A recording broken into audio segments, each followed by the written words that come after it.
La Corte de Apelaciones de Coyhaique, como se lo decíamos en un comienzo, aprobó el sobreseimiento definitivo del senador Patricio Walker en el caso Fipes, donde se investigaba el posible financiamiento irregular en la campaña Iván Fuentes y en su accionar personal también, luego de que la defensa del parlamentario alegara que los hechos que se imputan no revisten carácter de delito y otras cosas más que vamos a conversar justamente con la abogada querellante del caso, Marisa Navarrete. Abogada, gracias por acompañarnos. Hola, buenas tardes. Lo primero, expliquemos y transparentemos, como siempre lo hacemos, como querellante, ¿quiénes representa usted?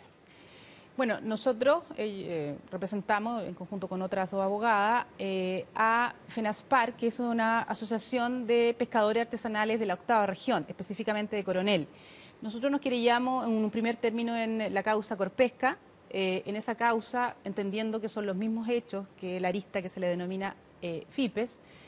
Solicitamos al señor fiscal nacional poder agrupar nuevamente estas causas como era originalmente se mantenían, y allí en una primera respuesta el fiscal nacional nos dijo que nosotros no éramos querellantes en la arista Fipes, ¿ya? Eso nos motivó a querellarnos, ¿cierto?, en esta arista que se sigue en Coyhaique. Okay. Bueno, por lo tanto, a la pregunta le representamos a asociaciones de pescadores artesanales que son tripulantes, es decir, que ni siquiera ellos tienen embarcaciones. Abogada, primero antes de ir al fondo y al detalle de lo ocurrido hoy, ¿cuál es la consecuencia práctica respecto de la investigación en su conjunto del sobreseimiento del senador Patricio Walker?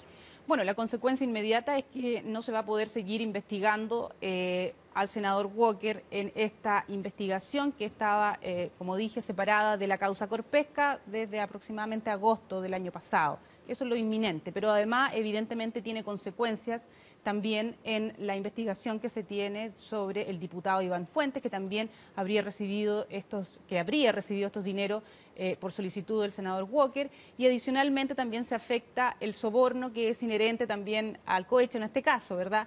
Porque si hay una persona que recibe dinero, hay otra que lo entrega, y el que lo entrega en este caso son empresas, son particulares, empresas pesqueras, ¿cierto?, que se vieron favorecidas por esta ley Dongueira. Ahora, automáticamente al quedar fuera el senador Patricio Walker, ¿queda fuera también la empresa o se podría seguir indagando a las empresas ya a quienes entregan como particulares también el dinero porque se podría buscar otra figura?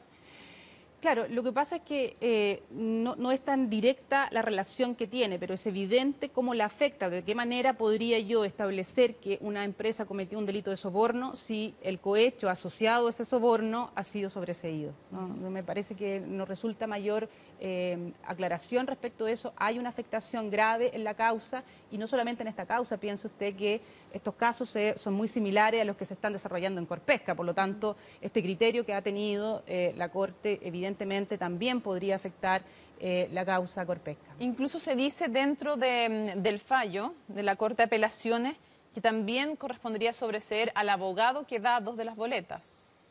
Bueno, ahí hay un tema bastante relevante porque, un poco para clarificar cuál es el punto. Respecto al senador Walker, habían en los antecedentes 3 pagos de $1 millón de pesos de entre enero y febrero del año 2003. Los pagos estaban registrados en la contabilidad, en los registros internos de la empresa. Sí, vamos a corregir, abogada, vamos a corregir en un momento el audio de la abogada Marisa Navarrete. Estamos analizando lo ocurrido hoy día cuando la Corte de Apelaciones de Coyhaique acogió el sobreseimiento del senador Patricio Walker, implicado en esta lista Fipes, que había sido interrogado como inculpado y que se intentaba indagar la relación entre él y el diputado Fuentes a raíz de que el propio senador reconoce que había pedido a un miembro de las asociaciones de pesqueras dinero para financiar el funcionamiento y la campaña también de Iván Fuentes. Dicho esto, ahora sí, abogada, ahora que solucionamos el problema de audio. Lo que yo estaba diciendo era para clarificar que estaban acreditados en la causa 3 ingresos o 3 egresos de parte de FIPE, ¿cierto?, la organización que agrupa pesqueras del sur austral, 3 pagos de $1 millón de pesos a don Carlos Vial en reembolso a aquello que a su vez había pagado a Patricio Walker, ¿verdad? Eso es un hecho concreto. Posteriormente, en junio del 2013, hay un correo que señala de uno de los miembros también de FIPES, que señala que por solicitud del Río, que es una persona que tiene que ver con una de las empresas pesqueras, que se lo habría solicitado del senador nuevamente Patricio Walker, le solicitó 12 millones de pesos. Y aquí hay una particularidad bastante relevante porque se dice en ese mismo correo, que es fechado el 20 de junio del año 2013, se dice que por lo que le ha ocurrido a Corpesca, vamos a hacer que esto se haga con boletas de un estudio jurídico. 6 millones a cargo de una empresa y 6 millones a cargo de otra empresa. Y allí entonces, 5 días después, se recibe una primera boleta por 6 millones de pesos a nombre de una de esas empresas de un estudio jurídico del hermano del senador Patricio Walker. O sea, en realidad hay que sacar unas conclusiones de toda lógica, que estas boletas fueron preconcebidas y que no revisten ningún trabajo asociado de parte del abogado que prestó esta boleta. Adicionalmente, está establecido, porque lo reconoce el mismo abogado, que la mayor parte de este dinero fue destinada a terceros, ni siquiera la recibió él. Esos son indicios que acreditan que estamos frente a documentación tributaria falsa, mismos indicios que se repiten en el caso del senador Orpiz en Corpesca. Vamos por temas de lo que va diciendo la sentencia. Dicen que no se justifica en primeras instancias, en esta investigación desformalizada, y que no se ha logrado justificar el nexo entre el dinero recibido por Patricio Walker y alguna actuación suya, del senador Walker, respecto a la ley de pesca. E incluso los magistrados, habiendo un voto de minoría, en todo caso hay que puntualizar eso, dicen que ni siquiera fue la Comisión de Pesca Patricio Walker, ni tampoco formuló indicaciones. Esas son parte de las argumentaciones para que usted me diga qué piensa frente a eso. Bueno, primero decir que eso es una apreciación de fondo que no le corresponde hacer en esta instancia a una corte de apelaciones. Recordemos que el sobreseimiento definitivo se equivale a una sentencia absolutoria. La sentencia absolutoria se dicta por un tribunal oral después de un juicio, ¿verdad? Por lo tanto, el estándar que tiene que tener un sobreseimiento definitivo cuando los hechos no son constitutivos de delito debe ser el mismo que tiene de un tribunal oral. Es decir, abogada, perdón que le puntualice, pero siendo que un imputado tiene derecho a pedir cuando quiera, incluso al principio de una investigación desformalizada, el sobreseimiento definitivo. Eso es un derecho que le asiste a cualquier imputado y lo reconoce también la sentencia, se encarga de reconocerlo. Así es, pero es distinta las situaciones en cada caso. Por ejemplo, pongamos el caso de don Carlos Minami. Se dictó muy incipientemente un sobreseimiento definitivo porque estaba prescrito. Y esa era la discusión y efectivamente estaba prescrito. Entonces, cuando hay algo tan evidente como eso, cuando no es necesario investigar nada, bueno, se declara la prescripción porque es innecesario seguir investigando. Pero en este caso, cuando existen diligencias pendientes específicamente para probar aquello que la Corte echa en falta, es decir, el nexo que había respecto del senador y los ingresos, eso es materia de la investigación. Y le pregunto de inmediato, porque en otras las partes dice el fallo, en la página 8, dice que no hay diligencias pendientes, pedidas, tendientes a comprobar justamente los delitos de los cuales eventualmente podría llegar a acusarse al senador. ¿Qué dice usted? No, eso no es verdad porque existen múltiples diligencias. Empecemos, por ejemplo, por la diligencia tan trascendental que aquella que el propio senador se encarga de poner en el tapete, cuál es la supuesta, ¿cierto?, o el supuesto acceso indebido a sus correos electrónicos. Recordemos que los correos electrónicos han servido de base en todos estos delitos de financiamiento ilegal de la política para probar muchos hechos, ¿verdad? En el caso, como digo, de Corpesca, hay un caso muy similar y en ese caso han servido para acreditar cómo, ¿cierto?, el senador recibía algunas indicaciones de parte de la empresa privada. Pues bien, en este caso era relevante tenerlos, por cierto. Y si nosotros sumamos a eso la fecha en que el senador dice que le ha borrado los correos, que es precisamente cuando la opinión pública conoce estos correos que manifiestan una relación inadecuada, por lo menos decirlo, entre el senador y empresas privadas, estos correos son, ¿cierto?, supuestamente borrados. Pues bien, allí hay diligencias que hizo el propio Ministerio Público y diligencias que nosotros como querellantes pedimos que están destinadas a acreditar si eso es verdad o no.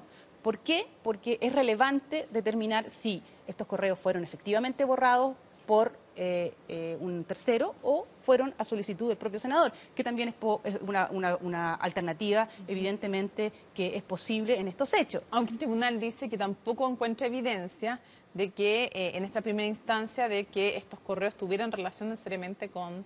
Pero es una diligencia de investigación, por cierto. Son todas diligencias de investigación. Aquí nosotros no estamos diciendo que el senador Walker es autor y debe ser condenado como un delito de cohecho. Estamos pidiendo, como querellantes, un derecho que tiene todo querellante y toda persona, que es pedir que se realicen diligencias de investigación destinadas a acreditar o desacreditar los hechos. Y eso es todo. Otro de los argumentos que usa la sentencia es que aquí no hubo un intento por ocultar el origen del dinero, que este dinero llegue y se deposita en la cuenta de Patricio Walker. Y ahí me surge de inmediato la duda, porque a mí, dentro de mi ignorancia judicial, el ocultamiento a mí yo lo relaciono por lo menos con lavado de dinero, pero no entiendo, y usted me corrige si no es así, que el cohecho requiera ocultar la fuente para configurarse. Claro. Hasta donde yo sé, dentro de la configuración del cohecho no es necesario que la persona cohechada oculte el origen del dinero. No, por supuesto que no. El ocultamiento dentro del cohecho, bueno, tiene que ver muchas veces con conductas destinadas a evitar que sea descubierto. Evidentemente nadie va a dar o va a hacer o va a escriturar una carta recibí por dineros por cohecho, ¿verdad? Por lo tanto, cuando se hacen diligencias para ocultar el ingreso indebido de dinero, nos dice, por cierto, que aquí hay un dinero ilícito que debe ser, ¿cierto?, investigado. Recordemos además que el cohecho no está en la tipificación de la configuración de cohecho, no es necesario. No es necesario, pero sí, recordemos que el lavado de dinero, que precisamente es el ocultamiento, ¿cierto?, de estos ingresos en las redes, ¿cierto?, económicas o financieras del país, el delito de cohecho es un delito base del delito de lavado de activos, por lo tanto también eventualmente puede existir un lavado de activos. Ahora, y yo no estoy de acuerdo con que no haya querido ocultarlo, porque allí se hace a través de Carlos Vial, no lo hace directamente, ¿cierto?, Fipes al senador Patricio Walker, sino que lo oculta a través de Carlos Vial, que es el presidente de Fipes, ¿ya?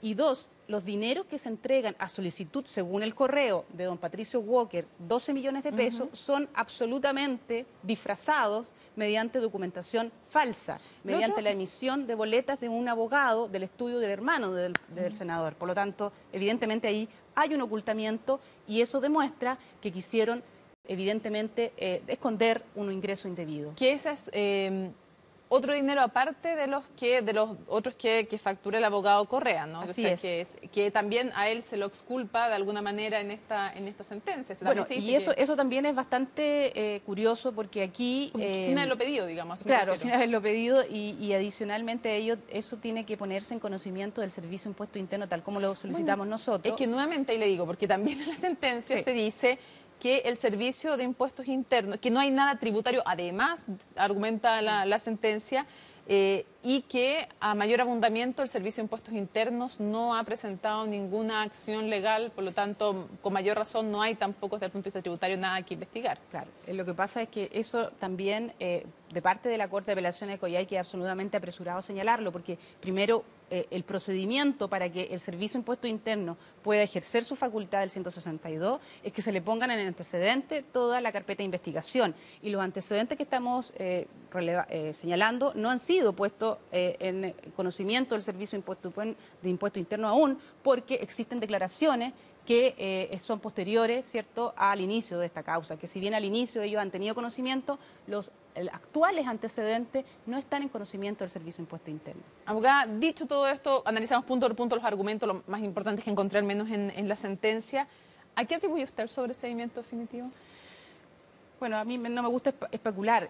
Yo quisiera quedarme con lo que ha dicho la excelentísima Corte Suprema en varios casos donde se ha recurrido de queja, y donde el criterio ha sido prácticamente unánime de la Corte Suprema, en el sentido de decir, aquí no puede haber un sobreseimiento definitivo mientras no se esté agotada la investigación. Y aquí entonces lo que nosotros esperamos, porque vamos a interponer un recurso evidentemente de queja, esperamos que la excelentísima Corte Suprema mantenga este criterio que ha tenido en el resto de los casos, ¿cierto? Por lo tanto, confiamos en que este fallo va a ser revertido por la excelentísima Corte Suprema. ¿Cómo calificaría usted esta resolución? A mí me parece que es sorprendente, me parece que es una decisión, una resolución contradictoria a lo que ha venido desarrollando los propios tribunales de justicia. Recordemos que hay un voto disidente, me quedo con ese voto disidente y me quedo con la resolución del Tribunal de Garantía, que estimó que era muy primario establecer hoy día un sobreseimiento definitivo en circunstancias que habían diligencias pendientes. Algunos querellantes o cercanos también al caso lo han calificado como una resolución escandalosa e impresentable. A mí me parece que es escandalosa, yo lo dije también, es escandalosa porque tiene unos efectos muy nocivos para la opinión pública. Es decir, hoy día estamos cuestionados toda nuestra clase política por financiamientos delictivos de la política, y me parece que aquí tanto la Fiscalía como el Poder Judicial tienen que dar garantías a la opinión pública de que los hechos van a ser investigados hasta las últimas consecuencias, porque es lo que espera uno de los organismos encargados de impartir justicia. ¿La Fiscalía tenía algo más que hacer en este caso? ¿Tiene algo más que hacer? Tiene mucho que hacer la Fiscalía, tiene que seguir investigando. Me imagino, o esperaría que también la Fiscalía recurriera de queja, pero además tiene muchas diligencias que hacer en el resto de la arista FIPES y en el resto de la causa Corpesca.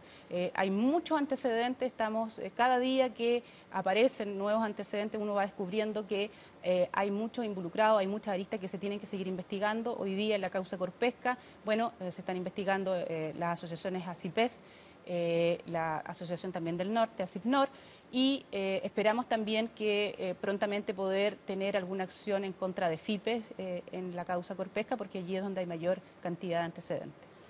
La Fiscalía puede seguir investigando y el proceso sigue en contra de Iván Fuentes, ¿no? Por cierto, no ha sido sobreseído Iván Fuentes. ¿Pero puede seguir investigando al senador Patricio Walker? No, no lo puede. ¿Y si surgen nuevos antecedentes? No. Ese es el tema. Por eso es que el sobreseimiento es drástico, es una decisión demasiado drástica, porque si existiera hoy día un antecedente que me diga que efectivamente tuvo participación el senador Walker, no podría porque está sobreseído, equivale a la absolución. Incluso si se encontraran los correos y algún correo dijera, incluso estoy hablando en potencial, también pueden aparecer correos que dejen clarísimo que es inocente, claro. Le concedo el beneficio de la inocencia, estoy preguntando a un nivel teórico. Si incluso apareciera un correo que definitivamente ayudara a comprobar que eventualmente Patricio Walker es culpable de cohecho, ¿aún así no se podría? Aún así porque, como le he señalado, lo que se dijo por la Corte de Apelaciones de Coyhaique es que los hechos constitutivos de las querellas no eran constitutivos de delito. Y allí, por lo menos en el caso nuestro, dos veces por un mismo claro, y allí entonces fue bastante amplia la querella para determinar que tenía que ver con la ley de pesca, ¿verdad? Y por lo tanto me estimo yo que si surgieran este antecedente no serviría de nada porque ya la Corte lo sobreseyó. Pero esto es un caso además que fue separado de la arista Corpesca, que finalmente, arista que además se cambió de fiscal, también lo sabemos. Esto de que no esté reunida en una sola arista Corpesca, ¿cuánto daña la investigación? Bueno, como ya le dije al inicio, nosotros solicitamos al fiscal nacional que se reunieran, volvimos a solicitarla después de querellarnos, nos volvió a decir que no porque dijo que eso era un derecho de la defensa, no de los querellantes. Evidentemente perjudica la investigación el hecho de que estén separados. Y le pongo casi un ejemplo muy concreto. La declaración de don Patricio Walker fue bastante tranquila, no fue muy rigurosa en los términos investigativos. Sin embargo, la declaración que prestó el senador Horvath, que prestó ante ambos fiscales, porque tiene que ver, como ya hemos señalado, por los mismos hechos, fue bastante acuciosa y completa. ¿Por qué? Bueno, en una de ellas participó la fiscal Jimena Chong, que sabemos que es bastante meticulosa en sus declaraciones, en su entrevista.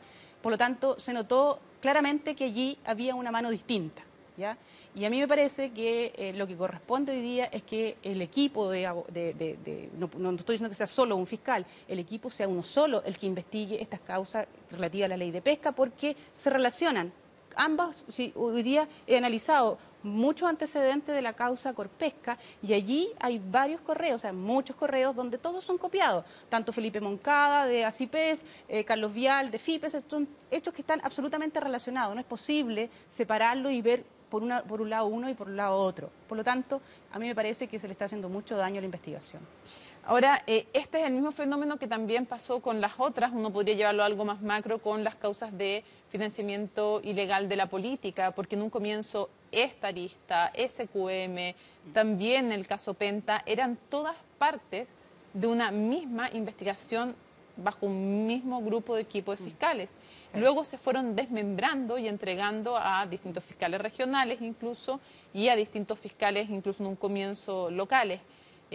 este desmembramiento de causas y que no existe una mega causa de las platas políticas, ¿daña también la efectividad? Bueno, en ese caso yo desconozco la investigación porque no soy interviniente, pero de lo que se puede apreciar, evidentemente hubo un cambio de criterio desde que se separaron las causas y eso no puede menos que perjudicar a la propia causa. ¿Usted diría que hay causas en que hay fiscales que han seguido con mayor rigor que en otras? Sí, evidentemente todos conocemos que las aristas de Penta fueron con mucho más vigor que las aristas que después se desgregaron en Soquimich, pero simplemente estoy hablando allí como cualquier ciudadana que uno puede verlo a través de los medios de comunicación. No me consta hoy día en qué está cada una de ellas. Para cerrar, abogada, hay algunos querellantes y también algunas agrupaciones locales del extremo sur del país que han dicho que al desmembrarse estas causas finalmente llevarlas a la justicia local donde hay mayor cercanía, a Fiscalía Regional de la zona donde hay mayor fiscalía con las autoridades regionales, hay mayor presión en la justicia y que sienten que finalmente la justicia ha sido presionada y han surtido efecto finalmente estas presiones. ¿Usted lo cree así? Bueno, las personas que viven en la región tendrán más conocimiento y antecedentes de lo que señalan. Eso tendrán que responder ellos si es así. Yo esperaría que no fuera y por eso tenemos una última instancia, por así llamarlo, que es la excelentísima Corte Suprema, que podrá revisar esta decisión de la Corte de Apelaciones. Para usted, cuando se dice que no participó Patricio Walker en comisiones, que no presentó indicaciones a la ley de pesca y también se exhibe finalmente la votación que se hizo, ¿a usted le parece que es una suficiente prueba como para decir que él es inocente y que no hizo favores a cambio del dinero que pidió para Iván Fuentes? A ver, lo que dijimos en la audiencia fue lo siguiente: el senador Walker hizo lo único relevante que puede hacer un senador, votar. Eso se manifiesta su opinión. Y él votó en los mismos términos que el senador Orpiz, exactamente igual. Por lo tanto, si para el senador Orpiz hoy día tenemos una formalización con estándares de prisión preventiva, no hemos tenido el mismo rigor para examinar el caso de don Patricio Walker. ¿Por qué? Bueno, porque falta investigación. Yo no estoy diciendo que estén exactamente los mismos, porque nos falta un eslabón, nos faltan los correos, ¿verdad?